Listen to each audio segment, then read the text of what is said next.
অসীম শক্তির প্রতীক কিন্তু মা কালী, এবং অসীম শক্তিকে কখনোই বস্ত্র দ্বারা আবদ্ধ করে রাখা যায় না। তাই তিনি দিগম্বরী। এই ত্রিনয়না দেবী মা কালী আসলে দেবী মহামায়ার চণ্ড রূপ, অর্থাৎ যেটাকে আমরা জানি যে নবমী, এই অষ্টমী এবং নবমীর সন্ধিক্ষণে যিনি জন্মগ্রহণ করেন তিনি হচ্ছেন সেই চণ্ডী। তো দেবীর সেই চণ্ড মুণ্ডের যে অসুরকে যিনি নিধন করেছিলেন, তো এক্স্যাক্টলি মহিষাসুর নিধনের পরে মা দুর্গা তো মহিষাসুরকে নিধন করে দিয়েছিলেন, তাকে হত্যা করে দিয়েছিলেন, কিন্তু তারপরে চণ্ডমুণ্ড এবং রক্তবীজ তারা কিন্তু এসেছিল যুদ্ধ করতে, এবং তাদের মুখোমুখি কিন্তু দাঁড়িয়েছিলেন মা চণ্ডী, মা কালী। তো এক্স্যাক্টলি সেই জায়গা থেকে দাঁড়িয়ে অসুর রক্তবীজের সেনাবাহিনীতে প্রচণ্ড যুদ্ধে পরাজিত করে দেবতাদের স্বর্গরাজ্য ফিরিয়ে দিয়ে প্রচণ্ড বিজয় নৃত্য শুরু করেন মা কালী। তখন সৃষ্টি স্থিতিকে ধ্বংস হবার হাত থেকে বাঁচাতে স্বয়ং মহাদেব শুয়ে পড়েন মা কালীর পায়ের নিচে। পায়ের নিচে স্বামীকে পড়ে থাকতে দেখে লজ্জিত হন দেবী এবং জিভ কাটেন তিনি। গলায় চারিদিকে অসুরের কাঁটা মুন্ডসহ এলোকেশী দিগম্বরী রূপে পায়ের নিচে শিবকে নিয়েই পূজিতা হন বাংলায় মা কালী।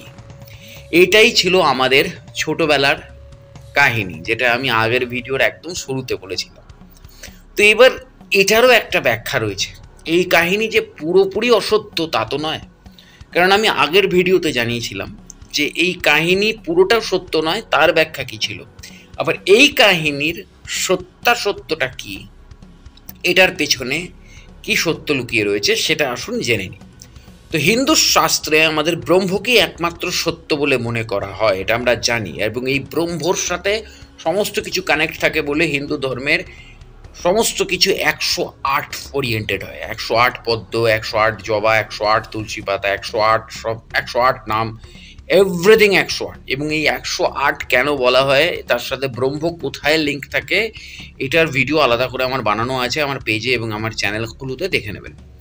তো হিন্দু শাস্ত্রে ব্রহ্মকে একমাত্র সত্য বলে মনে করা হয়। ব্রহ্মই হলো ঈশ্বর, ব্রহ্ম হলো স্রষ্টা। এই ব্রহ্ম শক্তি হলো সৃষ্টি, স্থিতি এবং বিনাশের কারণ। আর এই শক্তি হলো আদ্যা শক্তি, প্রকৃতি স্বরূপিণী। আদ্যা শক্তি নিরাকার, তবে কল্পনার সুবিধার জন্য দেব দেবীদের মানব রূপ কল্পিত করা হয়েছে। তবে সকল দেব দেবীর মধ্যে কেন কালীকেই নগ্নরূপে পুজো করা হয় সেটা নিয়ে কিন্তু অনেকের একটা কৌতূহল রয়েছে। দেবী চতুর্ভুজা, তার ডান হাতে রয়েছে বরাভয় মুদ্রা ও নিচের হাতে রয়েছে আশীর্বাদ মুদ্রা। এই দুই মুদ্রার অর্থ হয় দেবী তার সন্তানদের রক্ষা করেন, আবার আশীর্বাদও করেন। অস্ত্র হিসেবে দেবীর হাতে রয়েছে তরবারি, অর্থাৎ এই রক্ষা এবং আশীর্বাদ, অর্থাৎ দেবীর যে যে মানব রূপ কল্পিত হয়েছে তার মধ্যে যে চতুর্ভুজা মূর্তি মা কালীর, যে নগ্ন মূর্তি, তার যে হাতের মুদ্রা, যেটা আমি বললাম যে তার বরাভয় মুদ্রা এবং নিচের হাতে রয়েছে আশীর্বাদ মুদ্রা। এই বরাভয় মানে হচ্ছে রক্ষাকারী, অর্থাৎ যে কোনো বিপদ আপদ, যে কোনো সমস্যা, যে কোনো শত্রু, ভয়ঙ্কর রোগ, এসবের থেকে মা বরাভয় দিয়ে রক্ষা করছে।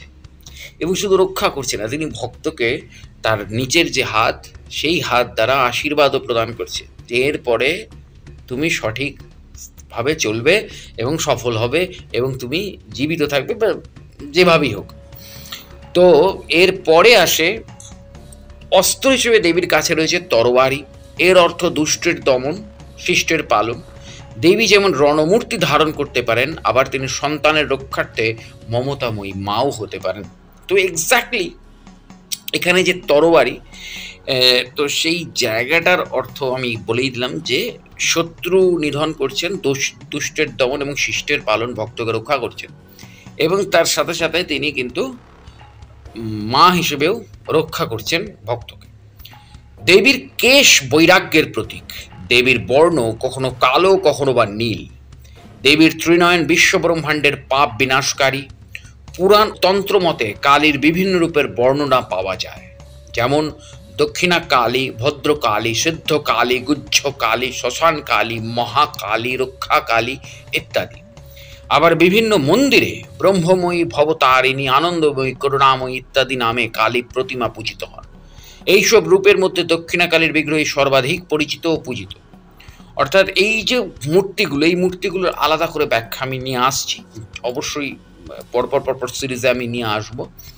যে মায়ের যেসব রূপগুলো রয়েছে, দক্ষিণা কালী, ভদ্রকালী, সিদ্ধকালী, গুহ্যকালী, শ্মশানকালী, মহাকালী, রক্ষাকালী, বামাকালী ইত্যাদি আরও অনেক অনেক রূপ রয়েছে। কিন্তু আমি এখানে থামছি না, মানে আরও যেসব রূপ রয়েছে, গুচ্ছ রূপ, সেই রূপগুলো ইচ্ছা আছে যে এবারের সিরিজে নিয়ে আসার। অবশ্যই আপনাদের সাপোর্ট লাগবে তার জন্য। তো যাই হোক, হোয়াট এভার। আবার বিভিন্ন মন্দিরে আমরা জানি যে ব্রহ্মময়ী, ভবতারিণী, আনন্দময়ী, করুণাময়ী ইত্যাদি নামে কালী প্রতিমা পূজিত হন। এইসব রূপের মধ্যে আমরা জানি যে সবচেয়ে বেশি দক্ষিণা কালীর বিগ্রহই বিভিন্ন স্থানে পূজিত হন। এই দেবীর 4 হাতে যে খড়গ, অসুরের ছিন্ন মুন্ড, বর এবং অভয় মুদ্রা রয়েছে, তার গলায় রয়েছে নরমুণ্ডের মালা, দেবীর গায়ের রং কালো, মাথায় আলোলায়িত চুল এবং তিনি শিবের বুকের ডান পা আগে রেখে দণ্ডায়মান। গুণ ও কর্ম অনুসারে শ্রী কালীর আরেক রূপ। অনেকের মতে এই রূপে তিনি দ্বারক নামক অসুর নাশ করেছিলেন। ইনি মহাদেবের শরীরে প্রবেশ করে তার কণ্ঠের বিষে কৃষ্ণবর্ণা হয়েছেন। শিবের ন্যায় ইনিও ত্রিশূলধারিণী ও সর্পযুক্তা। তিনি যেমন একদিকে মন্দ শক্তির বিনাশকারিণী, তেমনি ভক্তদের বিপত্তারিণী। এই কারণে দক্ষিণা কালী বেশি পূজিত হন। এবং আমাদের নৈহাটির বড় মাও দক্ষিণা কালী, এবং বিভিন্ন জায়গার জাগ্রত যে মন্দির, সেখানেও সব দক্ষিণা কালী। আর দক্ষিণা কালীর চেনার উপায় হচ্ছে, যেখানে মায়ের ডান পা দেবাদিদেব মহাদেব বা ভৈরবের বুকে আগে থাকবে, মানে সামনের দিকে, মানে ভক্তের দিকে সামনে থাকবে, সেটি হচ্ছে দক্ষিণা কালী।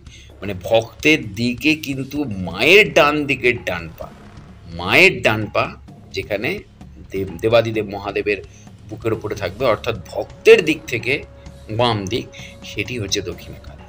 তো এক্স্যাক্টলি আরও অনেক এই রূপের ব্যাখ্যাগুলো নিয়ে আসবো। জুড়ে থাকুন আমার চ্যানেল এবং পেজের সাথে।